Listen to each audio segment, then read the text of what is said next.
अस्सलाम वालेकुम दोस्तों साथियों, मैं हूं समी इब्राहिम और आप देख रहे हैं समी इब्राहिम यूट्यूब चैनल। आज 17 दिसंबर है और मंगल। परवेज़ मुशर्रफ साहब का फ़ैसला, पूरी कौम इस पर बात कर रही है और बड़ा सख्त रिएक्शन दिया है पाकिस्तान की फ़ौज ने, जिसमें DGI SPR ने अपनी प्रेस रिलीज़ में ये बात कही है कि पूरी फ़ौज में गुस्सा और इज़्तिराब है, और भी बहुत सारी बातें कही हैं। आम सवाल ये है कि ये जो सारा मुकदमा था परवेज़ मुशर्रफ साहब का और चीफ़ जस्टिस इफ्तिखार चौधरी के दरमियान, ये जो सारा मामला था, ये इसकी शुरुआत कैसे हुई? और मैं आपको आज पूरी तफसील बताऊंगा, जिससे आपको ये अंदाज़ा होगा कि किस तरह जो 5th जनरेशन वॉरफेयर है वो किस तरह से असरअंदाज होती है। क्योंकि जब तक आप इस मुकदमे की, इस सारे मामले की तह तक नहीं पहुंचते, अगर आपको इसकी बुनियादी जो वजूहात हैं, जो झगड़े का बायस बनी, उसका इल्म नहीं होता, तो तब तक आप सही जज नहीं कर सकेंगे कि ये मामला है क्या, ये जो फ़ौज में गुस्सा है ये क्यों है। उस वक्त तक आपको समझ नहीं आ सकती। और ये जो बहुत सारे लोग ये कह रहे हैं कि उजलत में फ़ैसला किया गया, ये भी आपको समझ उस वक्त तक नहीं आ सकती जब तक आपको ये ना पता चले कि ये असल मामला था क्या। मैं आपको आज अपनी इस वीडियो में पूरी तफसील आपको बताऊंगा, लेकिन इससे पहले मेरी आपसे ये दरख्वास्त है कि आप इस चैनल को सब्सक्राइब कर लें और जो बेल आइकन है उसको भी क्लिक कर लें, ताकि मेरी अगली वीडियो जैसे ही अपलोड हो आपको उसका नोटिफिकेशन आ जाए। वीडियो को लाइक करें और इसको शेयर करें, मैसेज ताकि ज़्यादा फैले। परवेज़ मुशर्रफ साहब और जो अदलिया है, चीफ़ जस्टिस इफ्तिखार चौधरी जिसको लीड कर रहे थे, उसका जो झगड़ा है, उससे पहले मैं आपको एक छोटा सा ये वाक़या, ये मेरे हाथ में न्यूयॉर्क टाइम्स की खबर है और ये छपी हुई है 26 फरवरी 2007। अमेरिका के सदर डिक चेनी, उन्होंने पाकिस्तान का दौरा किया था फरवरी के आखिरी हफ्ते में, और परवेज़ मुशर्रफ से कहा था कि आपने जो 2006 में एग्रीमेंट किया कबायली लीडरों के साथ अमन के लिए, आपने ये कहा कि डायलॉग करना ज़रूरी है, वो हम मंसूबे को नहीं मानते। अलकायदा मजबूत हो रही है, तालिबान मजबूत हो रही है, हमें डू मोर, एक्शन चाहिए। परवेज़ मुशर्रफ साहब, पाकिस्तान की फ़ौज उस वक्त इस बात के लिए तैयार नहीं थी कि ये जो कत्ल गारत है ये एक जनूनियत है और अमेरिका मामले का हल नहीं चाहता। डिक चेनी इस पर आए और उन्होंने कहा कि आपके साथ हम वो हशर करेंगे और पाकिस्तान को इसकी प्राइस पे करना पड़ेगी, ये कह के तो वो चले गए। और ये मीडिया में रिपोर्टेड चीज़ें हैं, न्यूयॉर्क टाइम्स में रिपोर्टेड हैं, डेविड सैंगर की रिपोर्ट है, और भी पाकिस्तानी मीडिया ने भी इस पर रिपोर्ट किया और हमें ज़राए ने इस बात को कन्फर्म किया। उसके 2-3 हफ्ते के बाद सदर पाकिस्तान ने, परवेज़ मुशर्रफ साहब ने एक रेफरेंस दिया जो चीफ़ जस्टिस इफ्तिखार चौधरी के ख़िलाफ़। लेकिन उस रेफरेंस का जो मेरिट है कि उसमें असल चार्जेस क्या थे, वो आज तक डिस्कस नहीं हुए।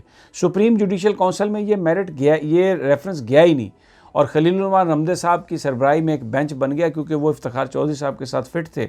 और जो मैं आपको बात बता रहा हूँ, और पता नहीं कौन कौन फिट था, अब ये आप खुद अंदाज़ा लगा लीजिएगा कि उन्होंने मेरिट पर डिस्कस ही नहीं किया और टेक्निकल ग्राउंड्स पर इस रेफरेंस को खारिज कर दिया। आज तक इसका मेरिट, इसमें जो चार्जेस थे वो डिस्कस नहीं हुआ। और चार्जेस क्या थे मैं आज आपको बताता हूँ।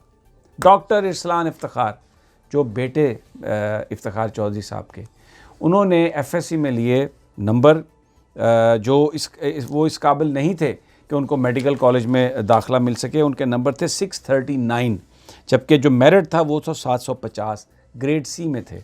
चीफ मिनिस्टर से बात की चीफ जस्टिस ने और अपने बच्चे को बोलान मेडिकल कॉलेज में दाखिला कराया। जब मेडिकल हो गया तो उसके बाद उन्होंने ये कहा कि मेरे इस बेटे को आप उसमें हेल्थ मिनिस्ट्री में इंडक्ट करें एज ए मेडिकल ऑफिसर।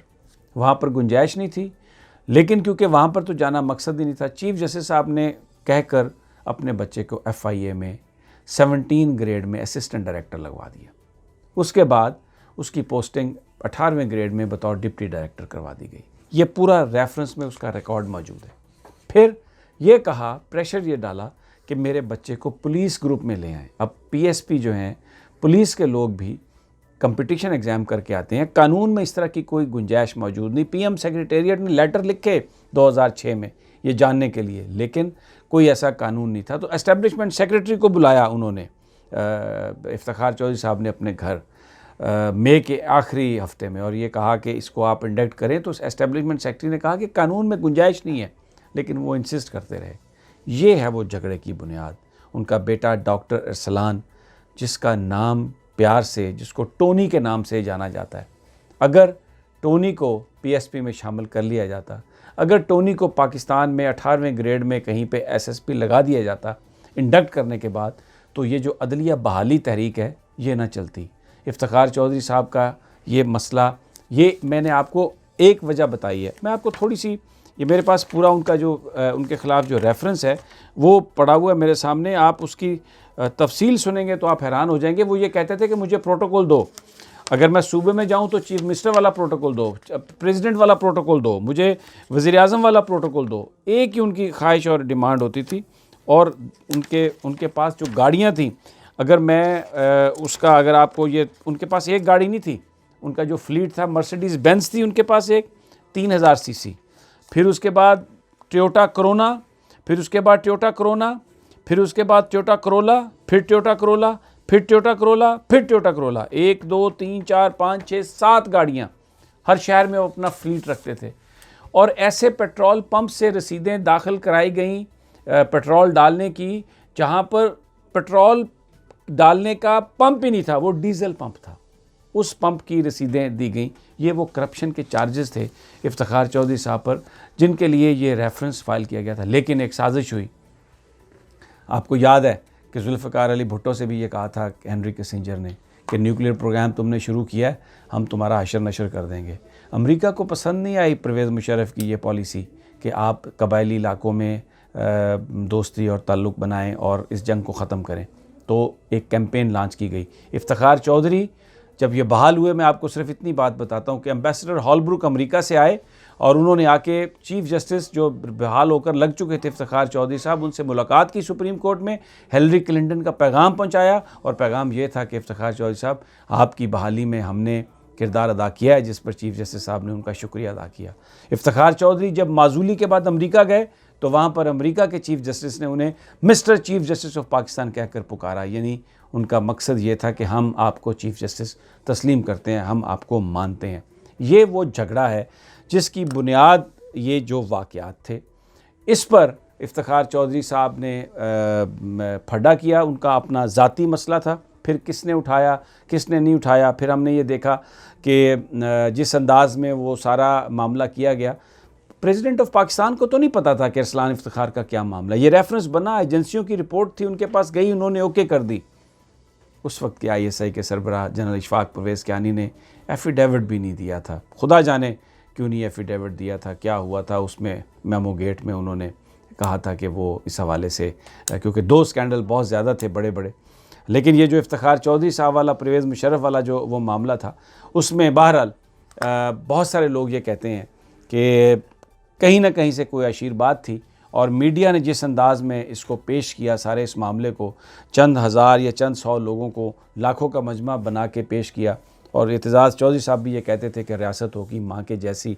लेकिन वो बाद में इफ्तिखार चौधरी साहब ने जिस तरह रिकोडक पर पाकिस्तान को जुर्माने करवाए, फिर जिस तरह अरसलान इफ्तिखार के मसले पर उन्होंने अदालत में ख़ुद ही वो मुकदमा सुनना शुरू कर दिया, और मलिक रियाज साहब ने जो पूरी डिटेल बताई कि किस तरीके से ये सब कुछ किया गया, उनके बेटे का इतना बड़ा कारोबार कहाँ से आ गया, कोई मनी ट्रेल नहीं, लेकिन उनको सज़ा सुना दी गई आज।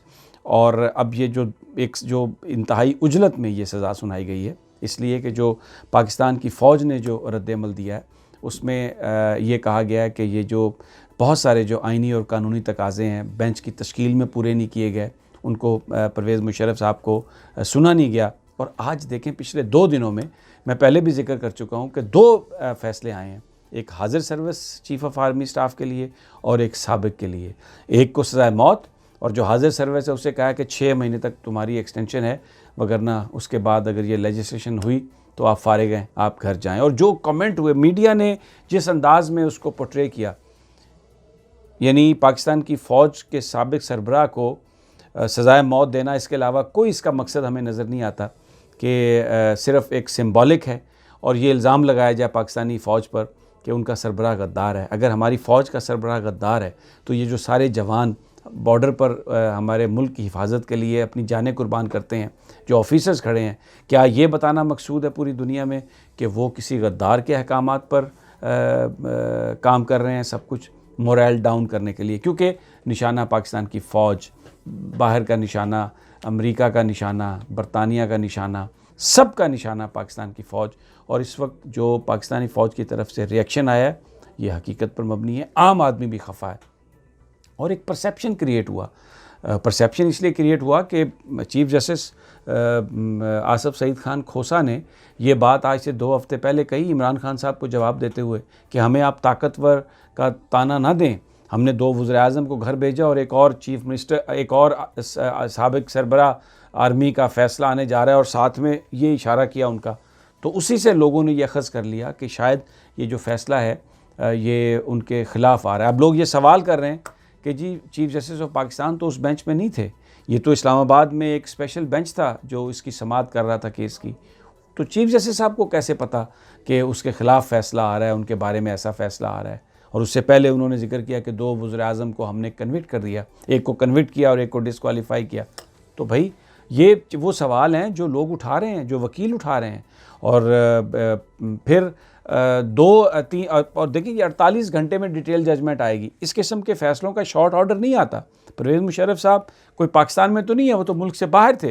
तो ये जो कहा गया कि 48 आवर्स में डिटेल जजमेंट आएगी, ये भी जो कानून समझने वाले लोग हैं वो कह रहे हैं कि ये प्रेसिडेंस नहीं है, ये कानून के ख़िलाफ़ है। बहरहाल जो इस वक्त जो कैंपेन चल रही है, जो पाकिस्तान के अंदर इस वक्त जो एक परसेप्शन बन रहा है, उस परसेप्शन में ये है कि पाकिस्तानी फ़ौज एक निशाना है।